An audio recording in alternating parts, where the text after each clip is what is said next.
تعالى في شأن حبيبه مخبرا وآمرا إن الله وملائكته يصلون على النبي يا أيها الذين آمنوا صلوا عليه وسلموا تسليما الصلاة والسلام عليك يا رسول الله وعلى آلك وأصحابك يا حبيب الله الصلاة والسلام عليك يا نبي الله وعلى آلك وأصحابك يا سيدي يا رحمة للعالمين شاہ است حسین بادشاہ است حسین دین است حسین دین پناہ است حسین سردار نداد دست در دست یزید حقا کے بنا لا الہ است حسین. احبابی گرامی، آج 10 محرم الحرام کا وہ تاریخ ساز دن تھا جس میں نواسۂ رسول محبوب رسول محبوب امت مصطفیٰ محبوب خدا سردار جوانان اہل جنت سیدنا امام حسین علیہ السلام آپ کو اقتدار کے پجاریوں میں، دنیا کے پجاریوں میں لالچ اور ہوس کے اندر شہید کر دیا، اور یہ شہادت امام علی مقام کو مزید درجات کی بلندی کا باعث اور سبب بنی. جو مقام سیدنا امام حسین کو میرے اللہ نے عطا فرما رکھا تھا،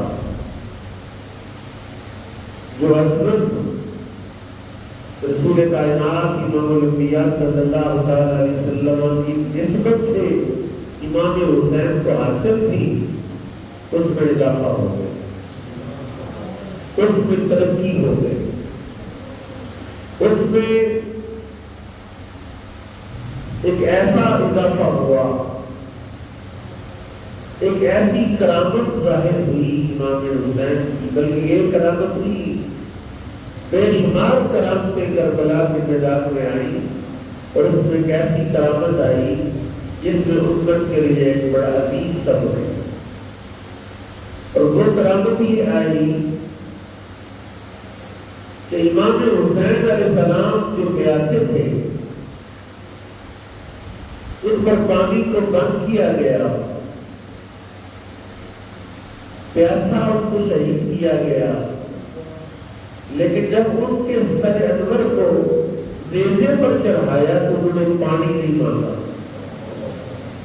یہ بڑی توجہ طلب بات ہے، غور طلب بات ہے کہ پیاسے بندے کو جب پیاس کی وجہ سے پیاس کی حالت میں شہید کیا جائے تو اسے جب قوت گویائی ملے تو کیا کہنا چاہیے تھا کہ مجھے پانی پلا دو، میرے گھر والوں کو پانی پلا دو، کیونکہ پانی امام حسین کی طلب ہی نہیں تھی، پانی امام حسین کا مقصد ہی نہیں تھا، پانی امام حسین کا مقصود نہیں تھا. امام حسین کا مقصود قرآن تھا اور نظام قرآن تھا اور نظام مصطفیٰ تھا. آج پورا دن اتنی سبیلیں لگی اور ایسے ایسے شربت بنائے گئے ماشاءاللہ، دودھ بیچ میں بادام، بیچ میں تخملندہ، بیچ میں سوئیاں، بیچ میں برف، روح افزا اور کیا سے کیا مکس کر کے ہمیں پلایا گیا، امت کو پلایا گیا. یقیناً ثواب ہوگا کیونکہ نیت انما الاعمال بالنیات. لیکن میرے بھائیوں دوستوں، ابھی جو گردانی مسجد میں داخل ہوا تو میں نے یہاں قرآن خوانی ہوتے دیکھی تو میرے دل میں یہ بات آئی کہ یہ تھا امام حسین کا مطالبہ. امام حسین کا مطالبہ کیا تھا؟ قرآن. نیزے پر کیا پڑا؟ پانی نہیں مانگا نیزے پر. سر دم سے جدا ہے تو قرآن ہے. آپ سوچیں کہ جس سر کو تن سے جدا کیا تو قرآن پڑھ رہا ہے، جب وہ تن کے ساتھ تھا تو پھر کتنا قرآن پڑھتا ہوں. نہیں سمجھے آپ بات؟ کہ ایک بندہ ہے، اسے جس چیز کی طلب ہوتی ہے، جس کی خواہش ہوتی ہے، جو اس کی زندگی کا ایک مطلب وظیفہ ہوتا ہے. ساری زندگی ایک بندہ سارا دن منڈی میں گولی لگاتا ہے تو رات کو سوتے سوتے بھی گولی لگا رہا ہوتا ہے. تھکاوٹ میں اسی میں وہ وہی باتیں کرتا ہے جو اس کے وجدان میں ہوتی ہیں، تحت شعور میں ہوتی ہیں، جو اس کے حافظے میں ہوتی ہیں، جو اس کے دماغ میں ہوتی ہیں. تو حضرت امام حسین کے دماغ کو دیکھا جائے تو اس میں بھی قرآن ہے، سینے کو دیکھا جائے تو اس میں بھی قرآن ہے، تحت شعور کو دیکھا جائے تو اس میں بھی وہ قرآن والا شرط ہے. امت نے اس کے ساتھ وفا کیا کی کہ شربت کی سبیلیں لگائی. قرآن کی سبیل کسی نے مشکل کام کرنا، لیکن چونکہ پانی کی سبیلوں کا بھی اسی منبر سے کہا گیا، پانی کی سبیلوں کا بھی اعلان اسی منبر و محراب سے ہوا، تو آپ کا قصور تو نہیں، وہ تو ہمارا قصور بنتا ہے کہ ہم نے آپ کو پانی پر لگا دیا. حالانکہ ہمیں یہاں سے آواز بلند کرنی تھی کہ امام حسین پانی کے طلبگار نہیں تھے، وہ تو قرآن کے طلبگار تھے. میں آپ کو ایک بات کہتا ہوں، بڑی قیمتی بات کہتا ہوں. آپ بھی میرا مخاطب ہے اور وہ بھی مخاطب ہے جو اس کیمرے کے ذریعے پوری دنیا میں لوگ سن رہے ہیں. توجہ سے سنو میری بات. سیدنا امام حسین علیہ السلام کے دور میں جو باقی ہے نا، جس چیز کا یزید جس چیز کا باقی ہے، معاشی معاشرتی اور سیاسی کرپشن کا آغاز یزید نے کیا. سیاسی کرپشن کیا ہوتی ہے کہ کسی کونسلر کو خرید لیا جائے تو پورا محلہ ہی قابو آ جاتا ہے. جی کونسلر ہماری جماعت کے ہو جائے سارے شہر کے تو ووٹ بن کے مارے. یزید نے سیاسی خیانت کا آغاز کیا، معاشی کرپشن کی بنیاد یزید نے رکھی، اور اخلاقی کرپشن کیا اخلاقی کرپشن تھی کہ ساری امت. میں اگلے دن ایک بات کر رہا تھا، بڑی مزیدار بات ہے، اگر آپ کو میں سمجھانے میں کامیاب ہو جاؤں اور آپ کی توجہ ہو تو یقین آپ سمجھ جائیں گے. اس کے بعد قرآن کہتا ہے لا تبطلوا صدقاتکم بالمن والعذاب، احسان جتا کے اور اذیت دے کے اپنے صدقوں کو باطل نہ کرو.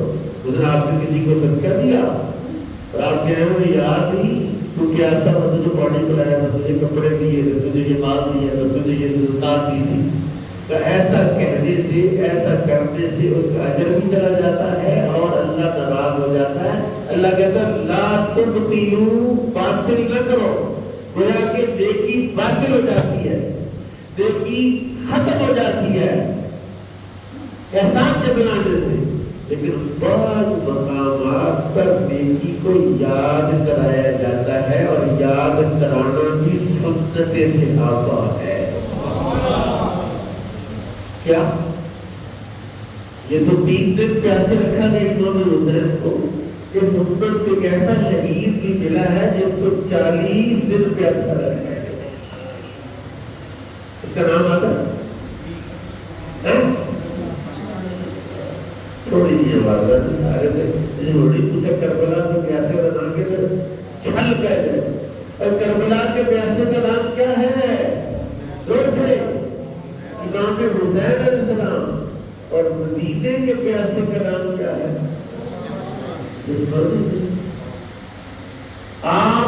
گھر کی چھت پر جو بنا ہوا چبارہ تھا، اس چبارے میں جو لگی کھڑکی تھی، اس کے اندر سے آپ نے سر مبارک باہر نکالا اور بلوائیوں سے پوچھا اور باغیوں سے پوچھا، اور باغیوں نے بتاؤ یہ وہ مدینہ رسول نہیں ہے؟ یہاں پانی کی ضرورت تھی، یہاں پانی کی قلت تھی، تو میں عثمان بن عفان عثمان غنی نے وہ گم خرید کر وقف نہیں کیا؟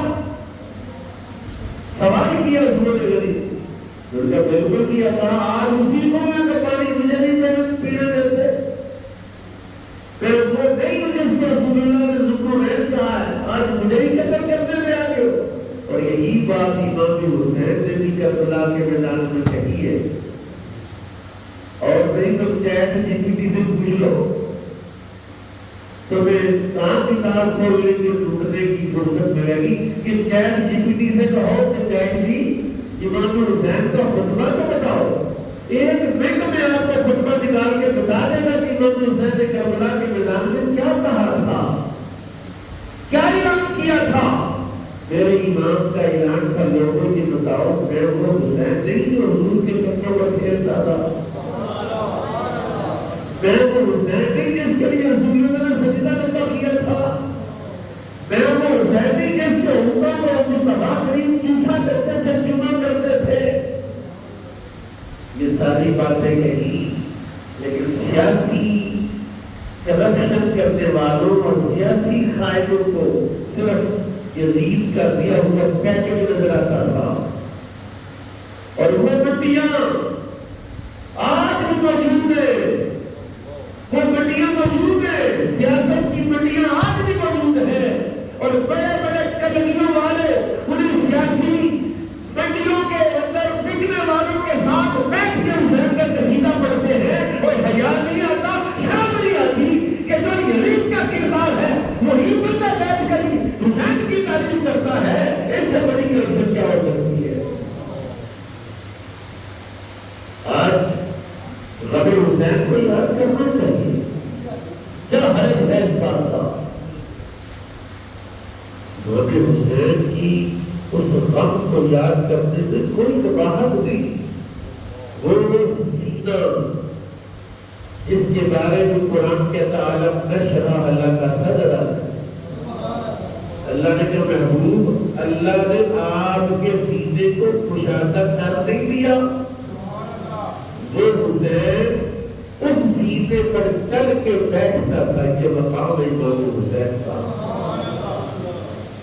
وہ حسین ابن علی جس کا مسجد نبوی میں گرنا نبی کریم صلی اللہ علیہ وسلم کو خطبہ دینے سے روک دے، اور آپ خطبہ چھوڑ کے جا کے حسین کو حسن کو اٹھا لے، خطبہ چھوڑ کر جو منصب نبوت ہے اس کو چھوڑ کر رسول پاک اس کو اٹھا لے، وہ حسین ہے۔ اس کو پیاسا مارا جائے، اس پر ظلم کیا جائے، میں حیران ہوں اس بات پر۔ میں اکثر یہ بات کہتا ہوں، اور یہ بات ہمیں بار بار کہنی چاہیے کیونکہ ہمارے لوگوں کا حافظہ بہت کمزور ہے، جلدی یہ بات بھول جاتے ہیں۔ میں نے ابتدا میں ایک بات کہی کہ امام حسین علیہ السلام جس منصب پر فائز تھے وہ کیا منصب تھا؟ حضور نے فرمایا الحسن والحسین سیدا شباب اہل الجنہ، حسن حسین جنتی جوانوں کے سارے بولے، جنتی جوانوں کے، یعنی ابھی شہید نہیں ہوئے تو جنتی جوانوں کے سردار بن گئے۔ حضور نے دعا کہ اللہم انی احبہما فاحبہما واحب من یحبہما۔ رسول اللہ نے دعا فرمایا یا اللہ میں ان دونوں سے محبت کرتا ہوں، فاحبہما، یا اللہ تم ان دونوں سے محبت فرما، اور کیا ہوگا واحب من یحبہما، اور یا اللہ ان سے بھی محبت فرما جو ان دونوں سے محبت کرتے ہیں۔ آج کسی بچے نے شاید یہ جیسے مجھے یہ میسج کیا کہ اس کا جواب میں نے کہا کہ اس کا جواب الگ سے آپ کو میرے آپ ویڈیو سنے اس میں آپ اس کا جواب موجود ہے، ریکارڈنگ موجود ہے کہ امام حسین سے اگر جو محبت کرتا ہے تو وہ اللہ کا محبوب ہے، یہ زمانے رسالت سے حضور نے کہا ہے۔ تو جو امام حسین سے محبت کرتا ہے مثلا تو کہ میری محبت امام حسین سے ہے تو مجھے نماز کی کیا ضرورت ہے؟ امام حسین سے محبت ہے، میں حرام کھاؤں حلال کھاؤں، جائز کماؤں ناجائز کماؤں، کسی کے حق پر حسد کروں قبلہ کر لوں، جو مرضی کروں، بس مجھے امام حسین سے محبت ہے۔ اور جس کے امام حسین سے محبت اللہ اس سے محبت کرتا ہے، یہ بھی کرپشن ہے۔ یہ حدیث کا معنی سمجھنے میں کرپشن ہے، مقصود رسالت کو سمجھنے میں کرپشن ہے، کیونکہ رسول پاک نے فرمایا کہ حب حسین حب قرآن کا نام ہے۔ حب حسین، حسین کی محبت کیا ہے؟ کہتے سیدہ لے گئی نا رسول پاک کی بارگاہ میں دونوں شہزادوں کو، امام حسن کو امام حسین کو لے گئی، یا رسول اللہ یہ میرے شہزادے ہیں، ان کو کچھ عطا فرمائیں۔ حضور نے کہا حسن کو میں اپنی سیادت دیتا ہوں، کیا دیتا ہوں؟ سرداری۔ حسن کو میں اپنی سرداری دیتا ہوں، اور حسین کو میں اپنی شجاعت دیتا ہوں، اور دونوں کو میں اپنی محبت دیتا ہوں۔ اور تاریخ ہوا ہے کہ صحابہ کرام کہتے ہیں جو خاندان کے لوگ ہیں تو کہتے ہیں جو چہرہ تھا نا سیدہ خاتون جنت کا، سیدہ فاطمہ زہرا کا جو چہرہ تھا خوب رسول اللہ کا چہرہ تھا۔ کہتے ہیں یہ بچی ماں پر گئی ہے، باپ پر گئی ہے، رسول اللہ کی یہ شہزادی حضور کے مشابہ تھی، اور امام حسن میں وہ مشابہت آئی، سر سے لے کر سینے تک رسول اللہ کے مشابہ تھے، اور سینے سے لے کر پاؤں تک امام حسین شبیہ مصطفیٰ تھے۔ دونوں کو اگر آپ جمع کریں، دونوں شہزادے جمع کریں تو شبیہ مصطفیٰ بنتی ہے۔ اور یہ شبیہ صرف ظاہری نہیں ہے، بلکہ پورا کردار رسول اللہ کا اگر آپ کو کہیں دیکھنا ہو، امام حسن کو دیکھو، امام حسین کو دیکھو، کا کردار، ان کا صبر بھی، ان کا حوصلہ بھی، ان کی برداشت بھی، ان کا شکر بھی، اور وہ ساری چیزیں یہ دادا میری رحمۃ اللہ علیہ کی کتاب کشف المحجوب شریف، اس میں ڈاکٹر صاحب ایک بات لکھی کہ امام حسن کچھ تک دست تھے، تنگی آ گئی، تک دستی آ گئی، تو امام حسین حسن علیہ السلام نے قلم اور کاغذ منگوایا، کیونکہ معاہدہ تھا سیدنا امیر معاویہ رضی اللہ عنہ کے ساتھ کہ آپ حضرت امیر معاویہ کے حق میں دستبردار ہوئے، اور 10 سال تقریباً سیدنا امام حسن جو ہے انہوں نے حضرت امیر معاویہ کی خلافت اور ان کی جو سیادت اس کو تسلیم کیا، اور ان کے تحفے تحائف قبول فرماتے تھے جی۔ تو قلم اور کاغذ منگوایا کہ میں لکھوں کہ آپ نے مجھے یہ وظیفہ اس سال نہیں بھیجا، اور میرے خلاف بڑے تھے، کسی وجہ سے وہ قلم اور کاغذ منگوا تو لیا لیکن لکھا کچھ نہیں لکھا گیا، کوئی بندے آگے کس طرح، اور آپ کو سوئے خواب میں رسول اللہ ملے، آپ نے کہا میرے شہزادے، میرے بیٹے، مجھے پتا چلا کہ تم میرے معاویہ کو خط لکھنا چاہتے ہو، خط نہ لکھو، میں تمہیں ایک دعا تعلیم کرتا ہوں، یہ دعا پڑھو، اللہ تیری مجبوری اور تیری تنگ دستی دور فرما دے گا۔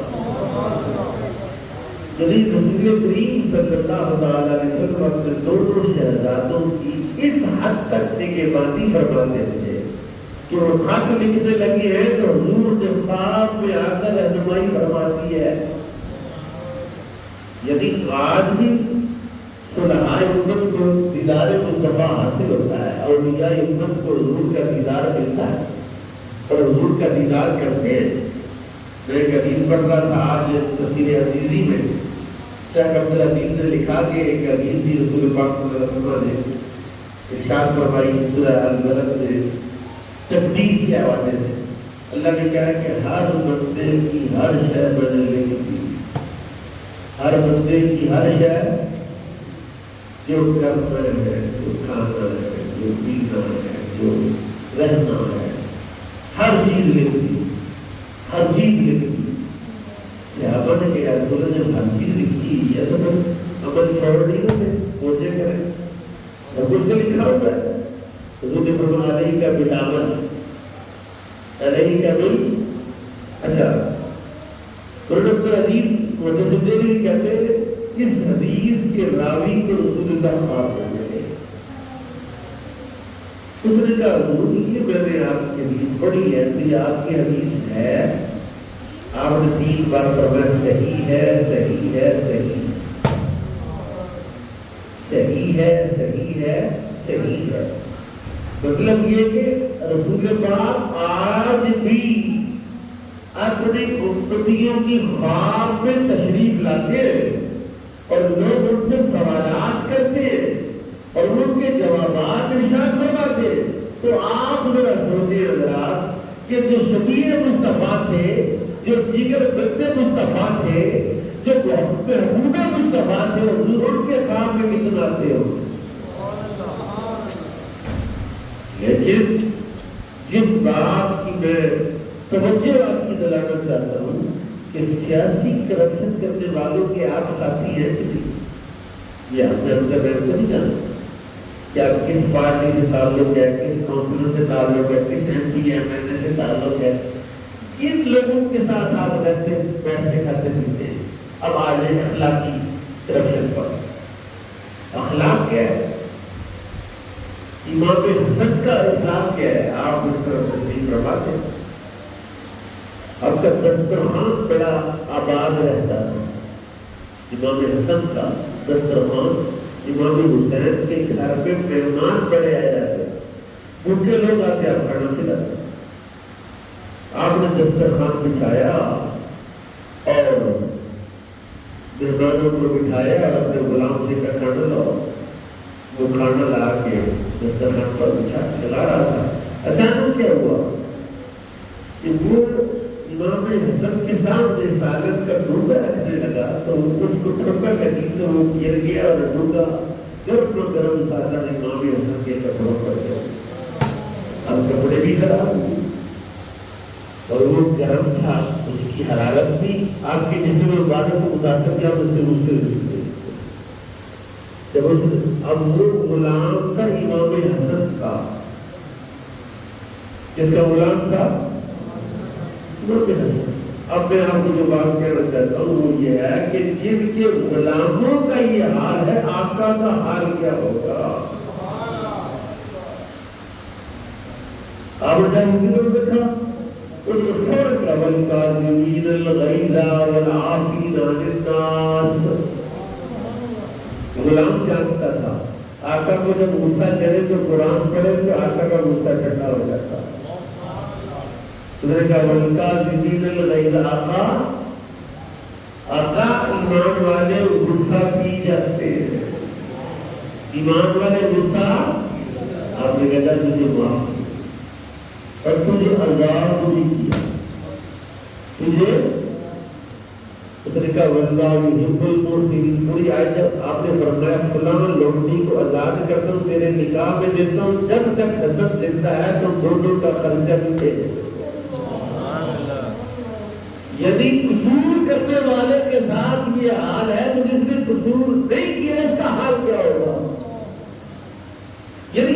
حسن اور امام حسین کے کردار کو ذکر نہیں کیا جاتا. 12 یعنی جیسے معلوم آتا ہے آپ نے دیکھ سکتا ہے کوئی خطیب لگا ہوا ہے, کوئی پیاس کا ذکر کر رہا ہے, کوئی قتل کا ذکر کر رہا ہے, کوئی ورشی کا ذکر کر رہا ہے, کوئی تیر کا, تلوار کا, نیزے کا ذکر کر رہا ہے. اب سنو ذرا, تیر تلوار پر ہی آ جاؤ, میری بات توجہ سے سنو. میرے آقا نے ارشاد فرمایا جب شہید کو شہید کیا جاتا ہے, اس کو تیر لگتا ہے, اس کو تلوار لگتی ہے, اس کو نیزہ لگتا ہے, اس کو ورشی لگتی ہے, اس کو اتنا درد بھی نہیں ہوتا جتنا کانٹا چبھنے کا درد ہوتا ہے. یعنی جو بندہ شہید ہوتا ہے تو عام بندہ تو نہیں ہوتا. شہید خوش نصیب لوگ شہید ہوتے ہیں, قسمت والے شہید ہوتے ہیں. حضرت خالد بن ولید جو دعا کرتے تھے یا اللہ مجھے شہادت کی موت عطا فرما, کتنی جنگیں کی ہیں لیکن شہادت نصیب صحابی تو بڑا مرتبہ ہوتا. لیکن شہید کو جب آپ بیان کرتے امام حسین کو, علی اکبر کو, علی اصغر کی شہادت تکلیف تو ہوتی ہے, پریشانی بھی ہوتی ہے, غم بھی ہوتا ہے کہ آپ اپنے بیٹے کو, اپنی معصوم بیٹی کو چند سال کی, چند ماہ کے اس کو چوٹ لگ جائے تو آپ کی حالت کیا ہوتی ہے, تو جس کے گلے میں تیر مار دیا جائے تو آپ کی حالت کیا ہوتی ہے. اس باپ کے کلیجے کا کیا عالم ہوگا جس کے 6 ماہ کے, سال کے بچے کے گلے میں تیر مار دیا جائے. ٹھیک ہے غم کرو, غم کرو, لیکن یہ بھی تو سوچو کہ جس بچے کو بچپن میں شہادت کا مرتبہ ملے, جس باپ کو جوانی میں شہادت کا مرتبہ ملے, میں آپ کو کبھی سناتا ہوں یہ جو میں نے آیت پڑھی نا, فرحین بما آتاہم اللہ من فضلہ ویستبشرون بالذین آمنوا, فرحین بما, شہیدوں کا ذکر کرتا. اللہ کہتا ہے شہید پتہ کون ہے؟ فرمایا جب شہید ہو جاتا ظاہر وہ اپنی جان قربان کر دیتا ہے, دنیا قربان کر دیتا ہے, مال دولت ہر چیز, اولاد ہر چیز قربان ہو جاتی ہے. اللہ اتنا کمپنسیٹ کرتا ہے اس کو کہ وہ اللہ اس کو راضی کر دیتا ہے. اللہ اس کو راضی کرتا ہے کہ تو میرے لیے شہید ہوا, یہ بھی لے, یہ بھی لے, یہ بھی لے, یہ بھی لے.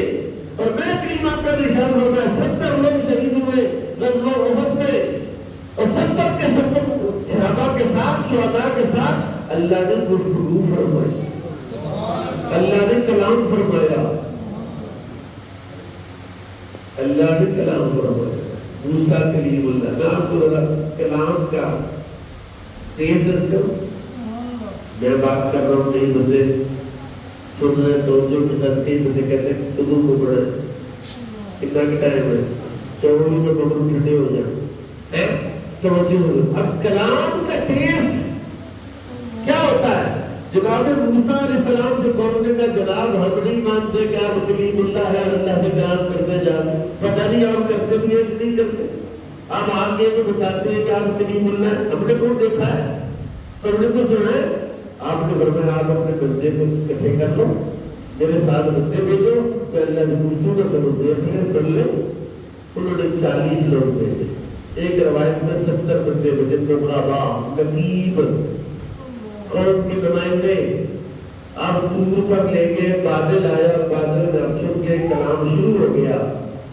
جب کلام شروع ہوا آپ نے بادل سے سر باہر نکال کر اندر آئے ہو, ان بندوں کو بھی اندر بادل میں بلا لیا اور گفتگو ہو رہی تھی, انہوں نے کلام سنا. جب کلام سنا, وہ لذیذ کلام الہی سنا, انہوں نے لن نؤمن لک حتی اللہ جعلک موسیٰ, ہم نے کوئی تیری گوئی نہیں دینی کہ تو کلام کرتا ہے. تمہاری ایک ہی شرط ہے کہ جس رب کی آواز اتنی خوبصورت ہے اس کا دیدار کتنا خوبصورت ہوگا. لہذا